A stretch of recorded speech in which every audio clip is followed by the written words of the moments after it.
In this blog, we will see how to integrate Google Fonts into your Android application. So, so here, now let us see the dependencies. So here we are adding a Google Fonts dependency, and here the version is 1.1.0, and you can update the version according to the latest available.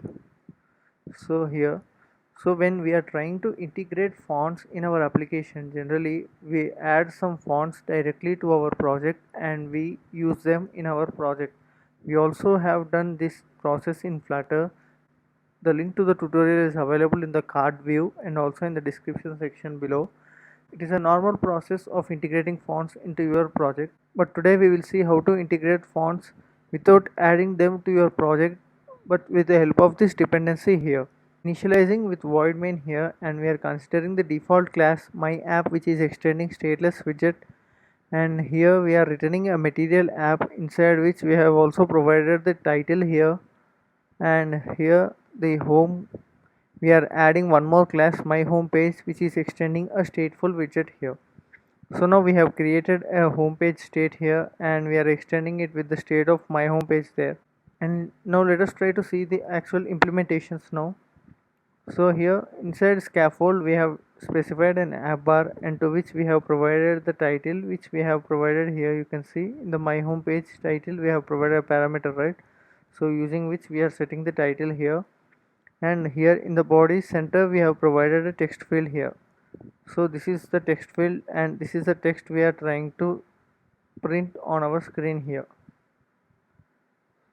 So here you can see this is the output now, and here we have used the font Laura here.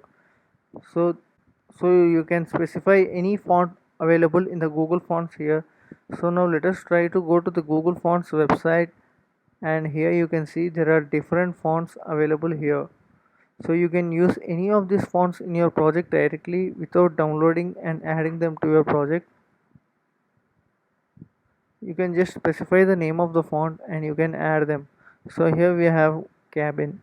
So now let us try to add this font and see. So here you can see the font is populated here. So now add the font and try to refresh the view. You can see the font is been changed now. So you can as well try different fonts available here. All the fonts are available in our project now. So here we will try one more font. So here Inter. So now let us try this shadows into light. So it is looking a bit different. So shadows into light, here you can see we got the font here. So now let us try to run it and see the output.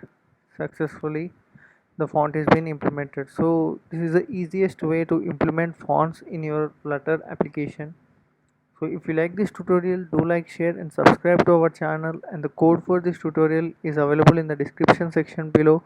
And if you are having any issues in the integration, do let me know in the comment section below.